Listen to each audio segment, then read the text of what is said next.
Greetings to all of you who are clearly not worried about exams, and my condolences to those who are. I understand the tensions thereto appertaining.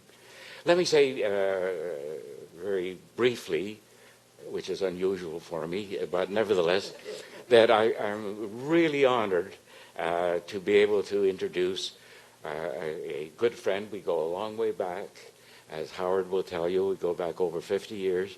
And a colleague, because we started law school together. Howard and I were in the class of 57, together with Norma Lars. There was only one woman in the whole class at the time, Caroline Brotman, then Caroline Kramer, who's still active in the practice of law, specializing in estate law. But in any event, incidentally, the 50th anniversary of that class is being celebrated in September. I hope you come, Howard, to that celebration in mid-September. In order to keep my introduction brief, we've distributed a CV, so I won't go into all of the details, but I'm going to tell you one anecdote and 3 short stories. The anecdote is this, that having been persuaded by Howard to run for office in November of '81, and we won the election handsomely under the leadership of Howard, I had reasonable anticipation of being put into cabinet in some capacity.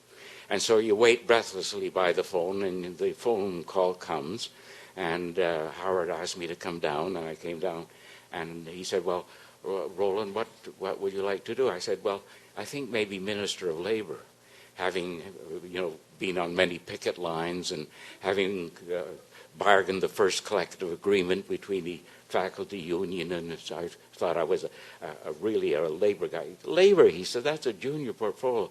Here's what you're going to do. He told me, you're going to be Attorney General, House Leader, Head of Treasury Board, responsible for the Manitoba Liquor Control Commission, no benefits there, and keeper of the Great Seal. So, naive as I was, I said, okay. So I won't go into all of the details except with one. As head of Treasury Board, which has to authorize the expenditures, I was a child of the Depression. It was like a kid let loose in a candy store. The ministers would come with proposal to spend money, dig deeper ditches or whatever, and I'd say, let it pass, let it pass. And the Minister of Finance went to Howard, and he said to Howard, Howard, you've got to get rid of Penner as head of Treasury Board. He's bankrupting us. So you made me, as an alternative, head of, in addition to AG, head of Consumer and Corporate Affairs.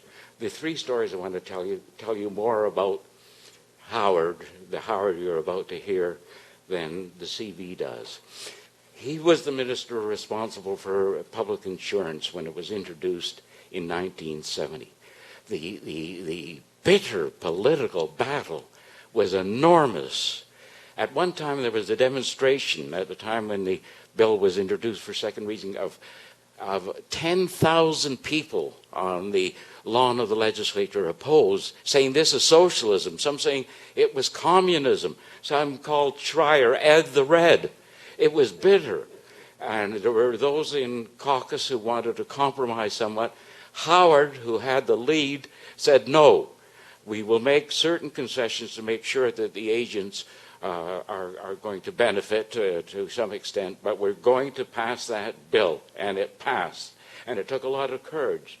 The next time he had to greet 10,000 people on the lawn of the legislature is when we were trying to fulfill our constitutional responsibility with respect to the use of the French language in Manitoba.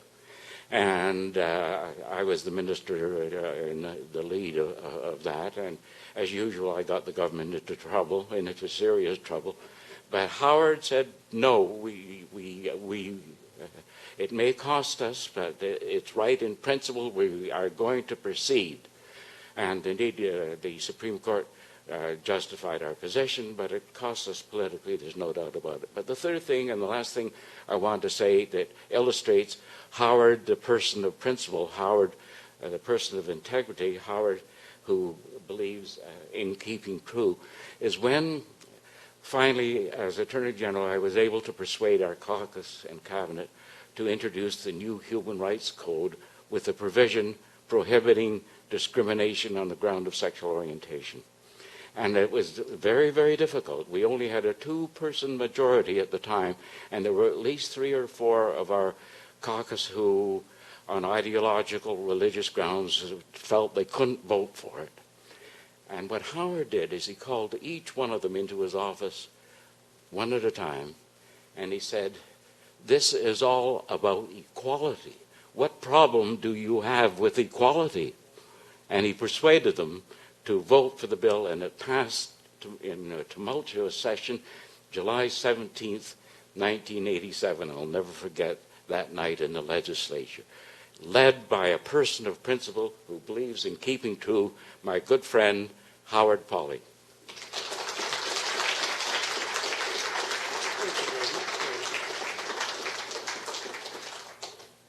Thank you very much, Roland. That was very moving. Somewhat difficult to follow such an eloquent speaker. No doubt. Many people say that. Roland is correct. We do go back a long way. 50 years, a reunion coming up this September. And you know, Roland led the way. He was a little modest, attributing so much of the success to me. But certainly if it wasn't for his battle vis-a-vis the strengthening of the Human Rights Act in 1987, it would not have occurred. He led the way. And B, despite the tremendous opposition on the French language issue and hesitancy on the part of some of my colleagues, Roland was later proven to be correct when eventually the Bilodeau case went to the Supreme Court of Canada in 1985, and we were required to translate all 5,500 statutes. And yet what we were going to do, vis-a-vis Roland's leadership as Attorney General, was to compromise, translate only 500, but then continue translating statutes in the future. Now, sometimes Roland has such colorful words. Now, I can remember during the Meech Lake Accord, when we all went down to Meech Lake, finally hammering out, as I'll deal with, the Accord. Roland described the invitation that we received from Prime Minister Mulroney at the time as like the spider inviting the fly. So colorful and so effective. I want to say that Adele, who's at the back there, my wife of now over 50 years, are just delighted to be here at the law school. It brings back fond memories. Although in my time and Roland's time, we were at the Law Courts building downtown Winnipeg, not here. There are some copies of the book that will be available. Any of you wish to purchase it. I want to say to you that the book draws upon my experiences and trying to utilize a combination between policy making and the real world of politics. I shared the passion of the times, and the times were extremely tumultuous. In some ways, they remind me of what appears to be developing as times now, very tumultuous throughout the world.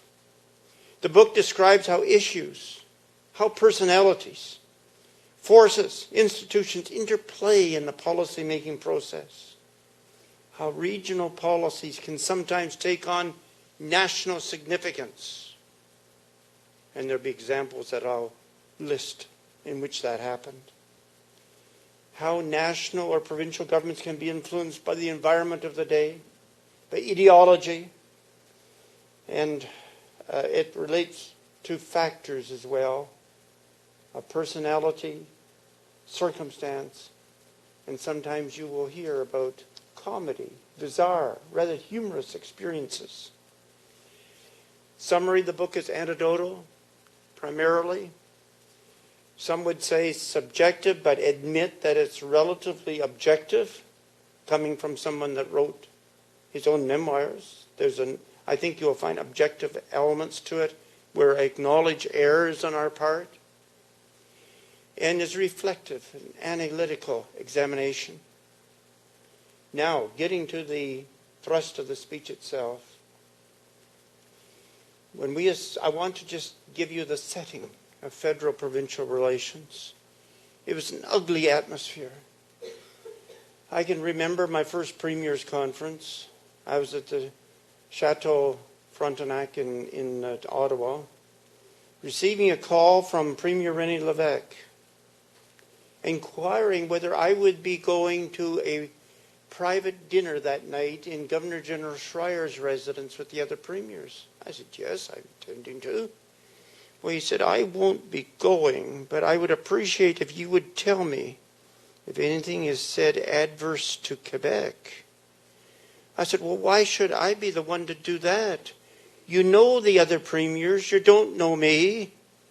He says, that's the reason I know the other premiers are a bunch of crooks. I don't know yet whether you are or not. And Pierre Elliott Trudeau, I remember him that night. He pulled me aside. There were some tears appearing in his eyes. It was after that vicious round Trudeau and the premiers had gone through. He said, Howard, I want you to know that I once believed in cooperative federalism. But now I believe the provinces are out to destroy the federal government. That was the atmosphere. Now I want to outline some characteristics of the world of politics for you from my experience. One, it's very unpredictable. I could go on for length, but it's outlined in my book. How shocking it was to me to be elected in 1969. I was a lawyer in Selkirk, acted for 4 different towns and municipalities, injured in an auto accident, lying flat on my back, unable to do anything. Pleaded with Ed Schreier when he come to ask me to run. He said he'd been all over the constituency, couldn't find anybody. He said, you do me a favor? I said, Ed, I won't be able to do any canvassing. Oh, Howard, that's not going to make any difference. We've never saved our deposit in this riding. But you know, the secret is, it was Adele that went door to door when I was lying flat on my back in the hospital. Sympathy arose. There was internal tension insofar as the Conservative Party in the riding at that time, an independent Conservative ran. And I couldn't believe all this. Stretched out on my back in the hospital, that all these things were flowing in my favor. The very opposite to what I anticipated. Election night, there was a young fellow that was there then in 69, now he's in his 50s. He says, Howard, you looked so stunned that night. You didn't look real when the results started coming in. It's true. I was even a little horrified because I enjoyed the law office so much, as so many of you will enjoy your law office in the future. 1981 was a surprise when we won election, defeating what was then the only one-term, and continues to be the only one-term government in the province's history. There's a book put out, Premiers of Manitoba. Ferguson here at the History Department is one of the co-authors who writes considerably about that in the chapter on Pawley. 86, we were able to win again, as Roland implied, after falling enormously in the polls as a result of the French language debate. We were able to recover and to be re-elected. Then in 1988, we were defeated when a backbencher suddenly voted against us on a budget vote. The government fell. So the first characteristic I want to outline to you is unpredictability in politics. Don't think you know now who is going to win the federal election May 2nd. You may be in for a surprise based upon my experience. Roland mentioned Manitoba Public Auto Insurance. That was the most fierce issue of the 20th century, with the exception of the 1919 strike. And you know, it became my signature issue. When it came to the question of leadership, people would pause and say, Pawley. Oh yeah, he brought in public auto insurance. We're for him. So everyone must learn to have a signature issue that others will relate you to. And auto insurance was certainly mine. I was under police protection. And I remember speaking in East Kildonan, a hall. Hall was packed. But you know, for 8 blocks around the hall, there was guards. And people had to walk through police guards to get to the hall. And after I spoke, the police escorted me from East Kildonan to the Winnipeg city limits. Once they got to the Winnipeg city limits, they turned around and went back. They did it because they claimed that they had received serious threats directed towards me. I often wonder what would have happened if something had happened between the Winnipeg city limits and the town of Selkirk. Tells you something about the blindness of jurisdictional issues. And Roland Penner can talk to you more about that, how sometimes jurisdiction interferes with progress. Transparency is so important. I found that out during my auto insurance days. We had the committee hearing representations, and one rather anonymous individual was speaking in favor of public auto insurance. And I saw insurance representatives passing around notes of paper, listing all his convictions. At the end of the table, I was shaking because in my pocket there was an envelope containing a letter commanding me to appear within 3 weeks before the License Suspension Appeal Board to demonstrate why my license ought not to be suspended because of past speeding tickets and a couple of left-hand turns. I had a tendency to turn left. Left-hand turns where I ought not to have. I didn't sleep that night. I just couldn't. But fortunately, I decided to do something that stuck with me as being so important in politics. I was going the open line program, Jury Haslam. And when I got on the program, because I had expected there'd be headlines that they've made such a big fuss in the media about this one anonymous individual, what would they do about me? So I figured I'm going to go first with the news. I said, we're going to come down rough on bad drivers like me, who've got speeding tickets, making left-hand turns where they ought not to. And you know, you'd be surprised. There wasn't a murmur from the media. And when I went to the License Suspension Appeal Board, and they did permit me to renew my license for 1 more year, subject to no further convictions for speeding, etc., there wasn't a single person from the media there. So what is the lesson? Transparency. If there's bad news, you get it out first. You don't wait for your opposition to get it out. Get it out first, and it becomes, oh, ho, hum. Now, as Attorney General, I had a furious battle. And this being 2011, you may wonder, would it be so furious if it came up now? I think not. But it involved the equal division of property in the event of a marital breakdown. And I thought it was a must. There was uneasiness even within our caucus about the issue. So I forged ahead with it. And there was opposition. Opposition from elderly folks in the province.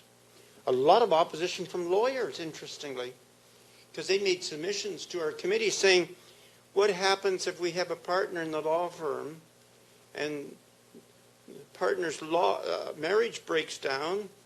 It's going to be disruptive to the law firm. Or they would say, this seems to be trying to cast some doubt on jurisdictional authority, wisdom. Remember, this all followed that famous Murdoch versus Murdoch case in the province of Alberta, where this woman ended up with nothing. Didn't even have a coffee cup. I still remember a lady who wrote me. It came from surprising sources, because a lot of rural Manitoba was against it. And she wrote to me this letter. I'm going to read from it. As a rule, I believe you make very good decisions. However, do not let those women livers have 50% of property rights. Shame. Women will never be equal to men, because when they have children, they must stay home to take little Johnny to the dentist, or he's sick. Several days before menstruation, they're miserable. They're bitchy. After a long session of this, we have a menopausal bout. But so no way can women do equal work.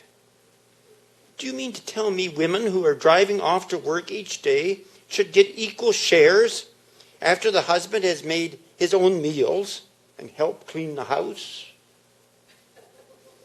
If these paychecks were being used for farm payments, illnesses, etc., I could see the point. But the working wives I know are only putting on a big show. Taking holidays in posh places, frittering away time and money.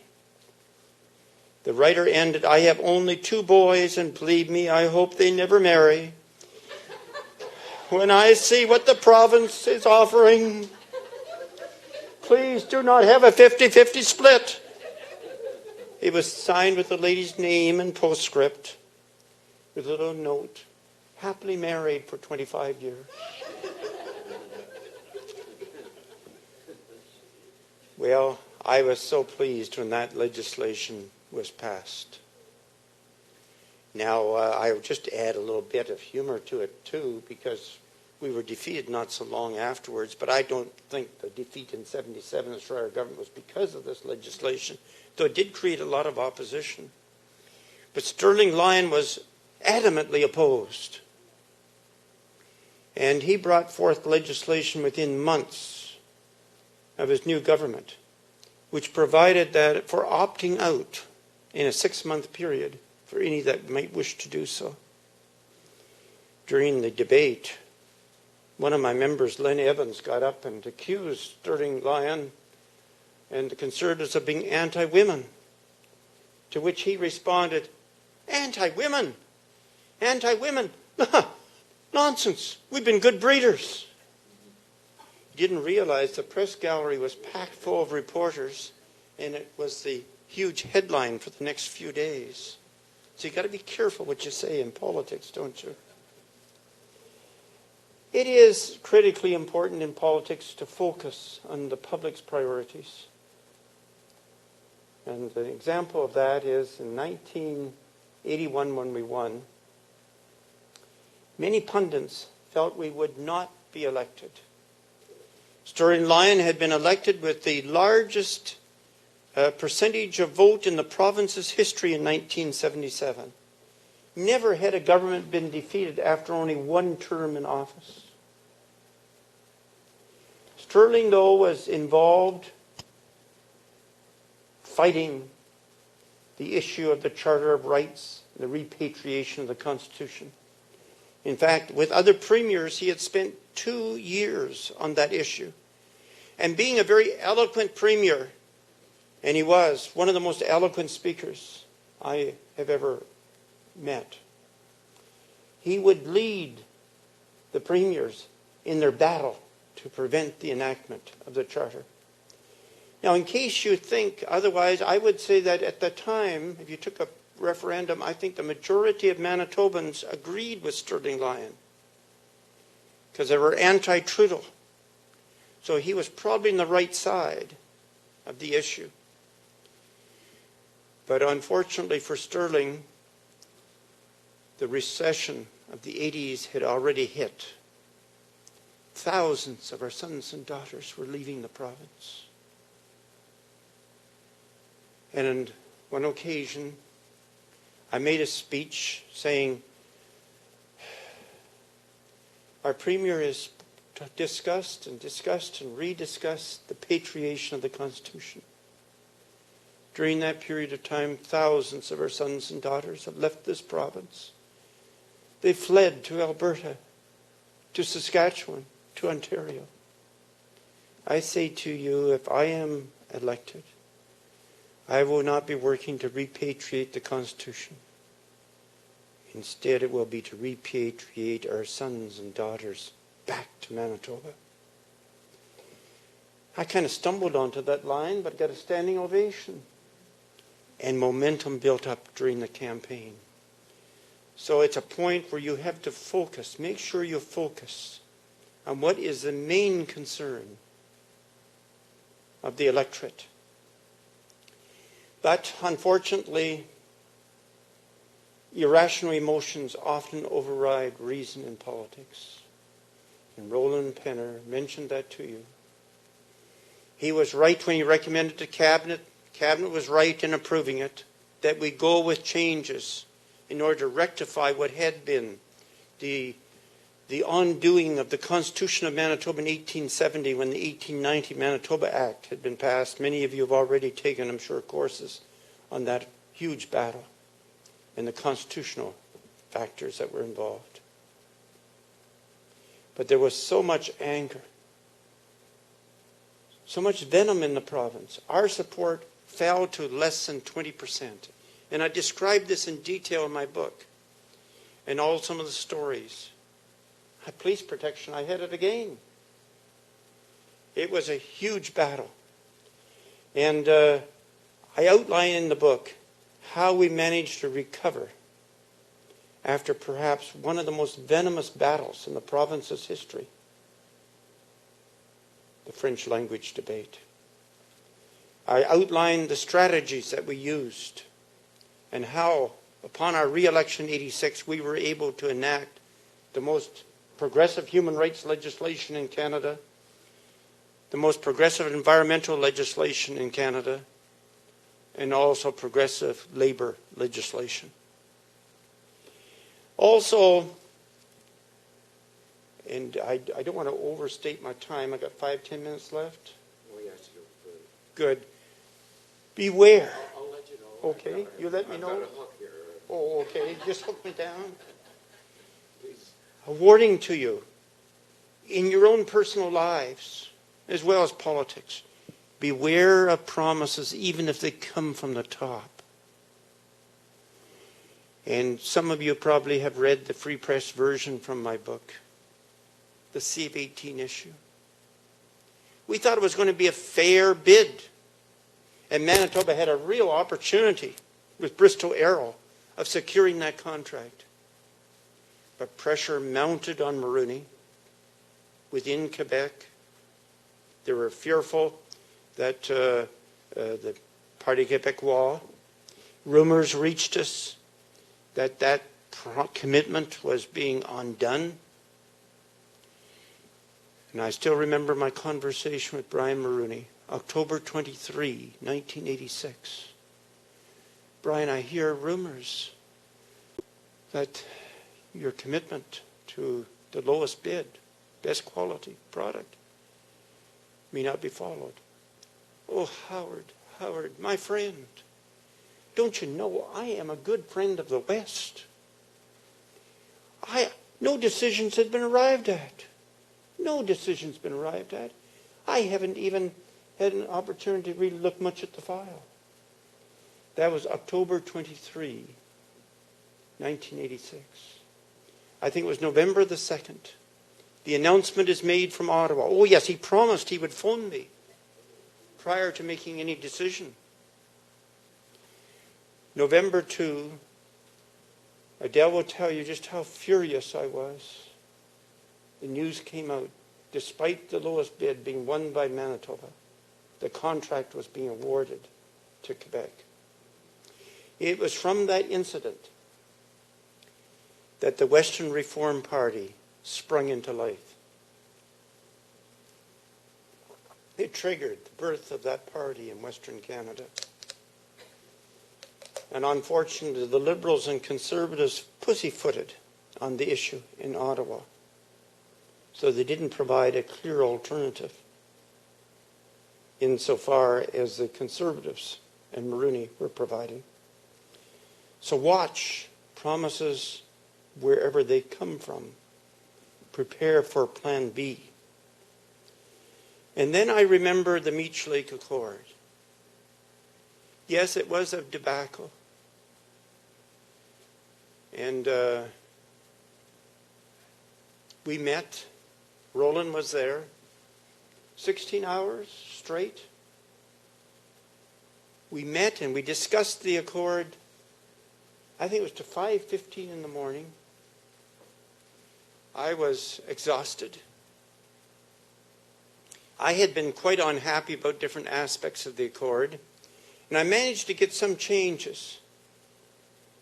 Both Premier Peterson of Ontario and myself were the two that had concerns.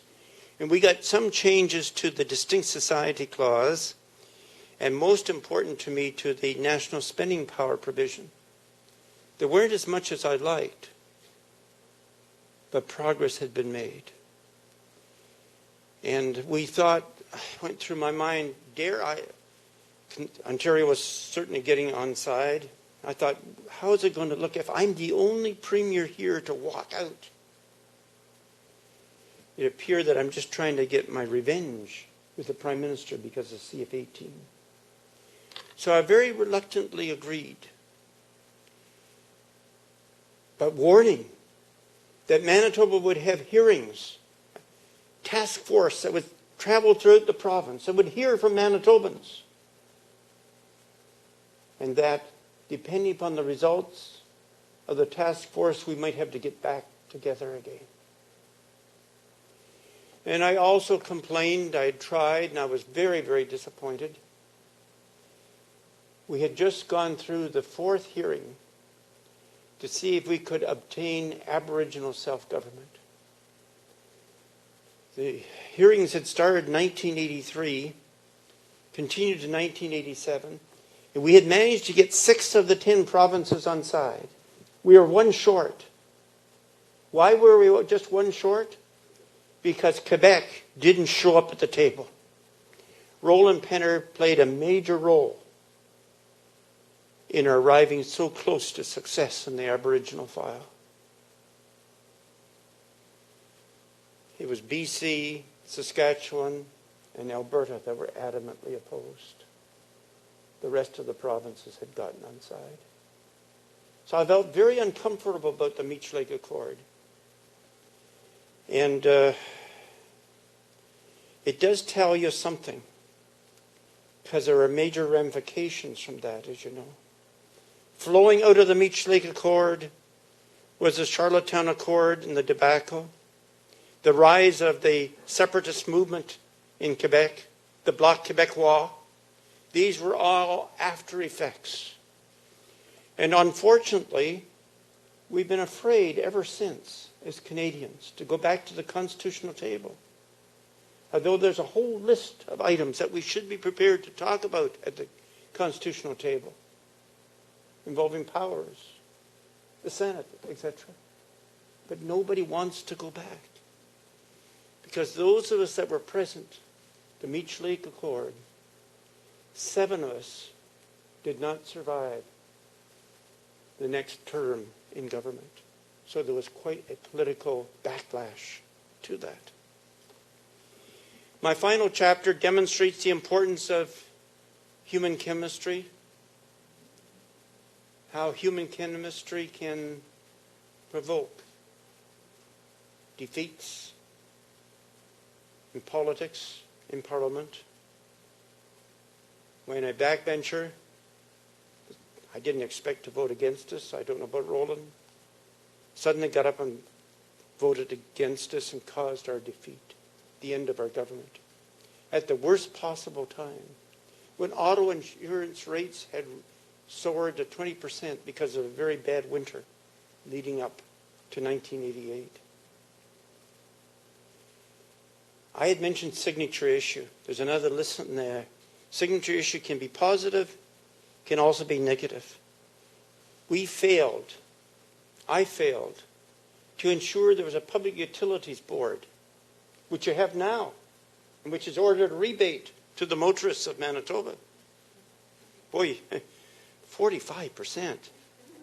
People in other provinces are going to be very envious of you, you know. But you know, at times, I think it was before Roland was in cabinet, I think it was Schreier time, we discussed a public utilities board. And our dominant feeling was we don't need another level of bureaucracy overseeing the rates that we set. So 1988, only the government could be blamed.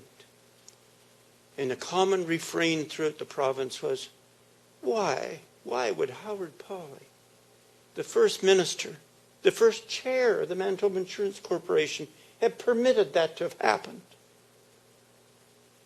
So a positive signature issue can also end up in being a negative one for you.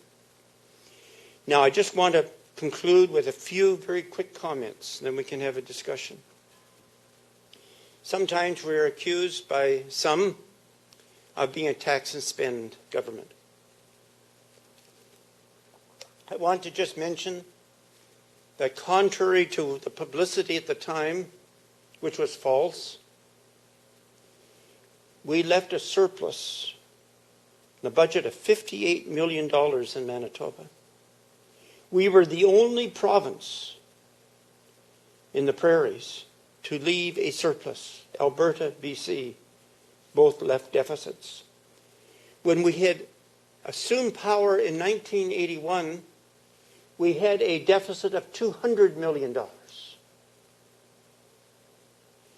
And you know, it was 1993-94, 4 or 5 years after our defeat, that Manitoba had by far the largest deficit in the province's history. Yet for some reason or other, it's the Pawley government, the NDP example, that is recklessly irresponsible when it comes to spending. One is to look at the figures. Secondly, a jobs policy. I'm so proud that we diverted so much money into labor-intensive infrastructure. I could list all the projects, but we don't have time. As a result, Manitoba, as it has today, I understand, had virtually the lowest unemployment rate in Canada. The lowest unemployment rate for young people in Canada. And one virtually the best economic growth rate in Canada. We're very, very proud of that. Now, I want to just very quickly, and there was one other item that is very important. I'm so proud we launched the Limestone Project, even though its opponents would call it the Lemonstone Project. We proceeded with it. It injected massive economic activity in the province. And of course, Limestone's already paid itself off with the sale of hydro to Minneapolis, St. Paul. Under social programs, I want to just list some of the items. Despite cutbacks from Ottawa, we managed to sustain health and education in the province. We ensured affordable housing at a higher rate than other jurisdictions in Canada. Pay equity for work of equal value came in during our time. In childcare, we led the nation insofar as childcare was concerned. Election commitment to extend children's dental care through schools was a priority. I'm not sure whether it exists now. Supportive systems were developed to provide home care, congregate meals, and other services in local communities. And then, as I mentioned, unquestionably for the times, even by measurement some provinces today, we had the most progressive environmental legislation.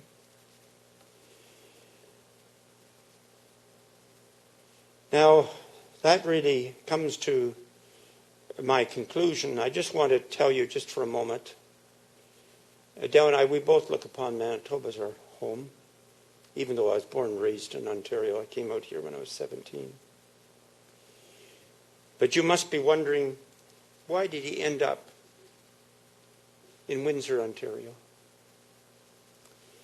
Well, I went back to practice law, enjoyed it, but it wasn't the same for me as it had been 19 years before. And I started to teach part-time at the University of Manitoba, a labor studies course. And I responded to an ad in the Globe and Mail to teach for 1 year at the University of Windsor in political science. I sent my resume away. The chair of the department called me immediately and said, "This is not a hoax, is it?" I said, "No, I couldn't understand why he thought it was a hoax." 6 months later, he told me he had asked that question because he had been involved with a Progressive Conservative Committee in 1988 in Ottawa when I was running candidacy as an MP. And that Mulroney had selected this committee with a small list of candidates, on which I was one of them, to ensure that we were not elected. And he said, "I thought one of my friends had sent that resume to me as a bit of a joke." I tell you, some people are addicted to drugs, alcohol.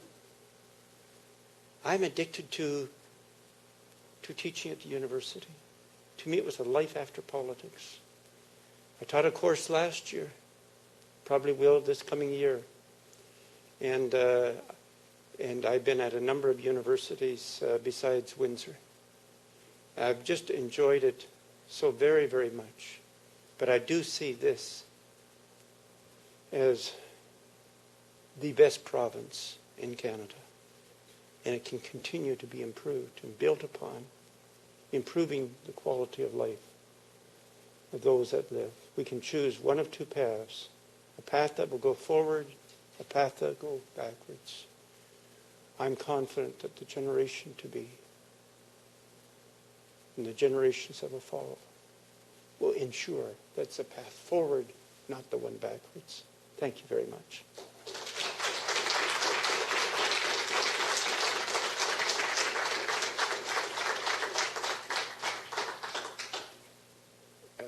Questions or comments? And Howard would like to deal with either one. Yeah, don't hesitate to make comments. And if you make a critical comment, would you please provide me with your name, address, any email? Yes. Okay, go ahead. There's been a lot of commentary surrounding the declining nature of the tenor of debate in politics, both federal and provincial levels. Can you comment on the changes that you've noticed since your time in politics versus what we're seeing right now? Yes, unfortunately, you're correct. When I became involved in politics, often voter turnout would be 80%. There was more candid debate and discussion. I watched the House of Commons. It's like a verbal wrestling match. And personalities, negative advertising, and all parties to some extent are responsible for that. In the last federal election, in 2008, only 59.1% of the electorate turned out to vote. And I understand that insofar as those 18 to 25, it was less than 40% turned out to vote. So unfortunately, there is growing disillusionment. And I think there's a heavy responsibility on the political parties, all political parties, to restore confidence on the part of the electorate. And I think there are certain ways that can be done. Because we ought to be going out there, as I must say we did prior to 81, and listen. Listen to suggestions. Interact with the people out there. You know, too often members of political parties are now just expected to fundraise. In our time, it wasn't just a fundraising activity, it was the discussion, debate of ideas. So it's a challenge that we're facing. And going door to door now, which I have done, I hear from more and more people, we don't want anything to do with any of you anymore. And I'm worried, because democracy must be strengthened. We must breathe oxygen into our system. We don't want the system that so many nations of the world have. And we see it on the news every day, what's happening in countries like Syria and Libya. And we can go on with the list. We should be proud of our system, but we should work to improve it.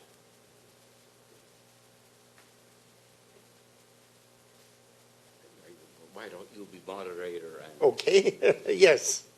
I like how you, I noticed how in your book you said you don't believe in the cult of personality and you should build a strong team. And you say that you did that. So I just wonder if you think going into the provincial election this fall, if the NDP has kind of done that with Gary Dewar, or if that's just a misguided notion of building the party image around him and how they're going to fare this fall. And just to quickly, a second one, your opinion on the bipolar 3 and how you handle that issue. Okay, I must admit I'm not acquainted sufficiently with that issue to have commented. And I do have a bias because naturally I am hopeful, very hopeful, the Selinger government will be elected this fall. And Dewar was very popular with Manitobans. What I do like, though, about Selinger is that I think he's a little less focused on personality and more focused on substance and delegation of authority. I felt it very important that there be the delegation of authority, but accountability. I don't think everything should be revolving around one individual. And I must admit I haven't followed just how Selinger is dealing with it, but I have an impression that he's more inclined that way.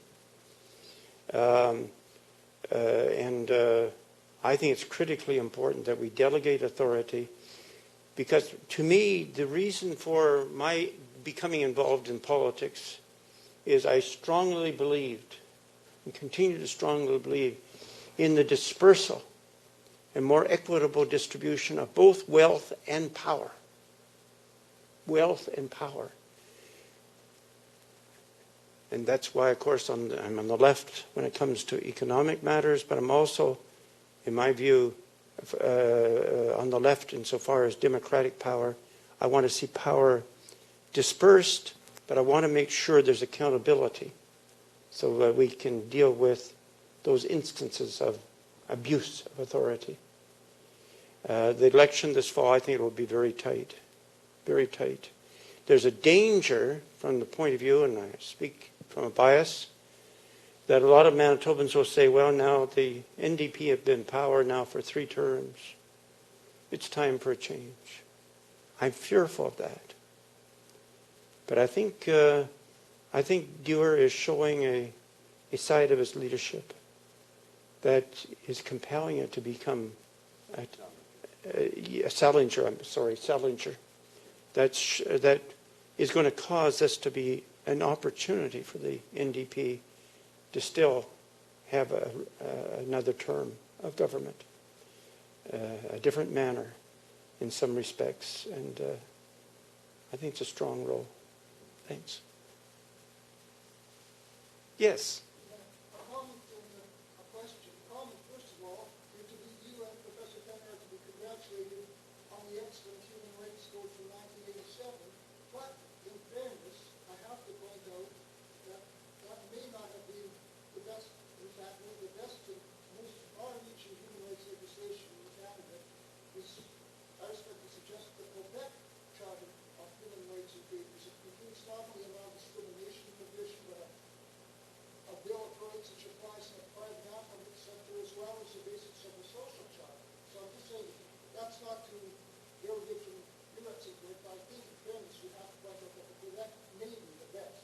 I think you may be right. It loses something in the translation. I think you may be right, Roland, correct me if I'm wrong. I think I might have said we were the first. Maybe Quebec did have the sexual orientation provisions prior to us. Yeah, well, Quebec and Manitoba and the Northwest Territories. Northwest Territories? All about the same time. Right around the same time. I don't know. Which provinces don't have it yet? I'm sure there's... Alberta doesn't, for sure. Oh, by the Supreme Court. Right on. Here's the expert speaking. But we had a provision dealing with mandatory retirement. It was my term of Attorney General. Was a human rights infraction. Some would argue with me about that, but Manitoba and Quebec were the only provinces without mandatory retirement. I had another one where political belief could not be a item insofar as the discrimination of employment was concerned in the workplace. So Manitoba can do better, but it is ahead of the nation in many respects insofar as human rights. Do you believe that the Canadian Constitution will be open up for revision again? I mean, that's a scale, you know, even with maybe federal bills like 1991, 1992 were committed to the rule of Canada because it maybe, among other things, update some of the traditions that serve the country well that are a bit archaic now, if possible. You know, just like back in 1992, there was a federal task force on the renewal of Canada.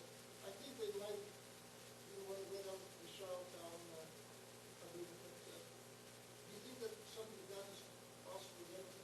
I hope so. I hope so, because you're quite right. The backlash from Meech, then Charlottetown, which followed Meech, was a fear, the political fear of what could arise. So now we have all this silliness vis-a-vis the Senate. Whether you're for reform or for abolition, nobody's going to get around the constitutional table, for instance, on that issue. There's a lot of other defects in the Constitution. So I think at some point we will be driven to reopen the Constitution. But certainly for the last 20 years, there just hasn't been the political will to do so because of the damage that was done to the political personalities that were engaged in the Charlottetown and Meech Lake Accord negotiations. And you can even go back to, if you want to go back to the repatriation, Sterling Lyon, if he was here, would argue that maybe he was a victim of that too. So but I think at some point we're going to have to, regardless of our position vis-a-vis and changes we think should take place, we're going to have to get back around the table. The present Senate thing is just political opportunism, the way it's being played. Well, I'm Deborah Parks. I'm chair of the Distinguished Visitors Committee here at the Faculty of Law, and on behalf of our committee and the faculty and students, both here in the Faculty of Law, but also the Department of Political Studies, which co-presented this event with us, I want to thank you, Mr. Pawley, for a really interesting and inspiring speech, and we have a very small token of our thanks. Some University of Manitoba goodies. Thank you.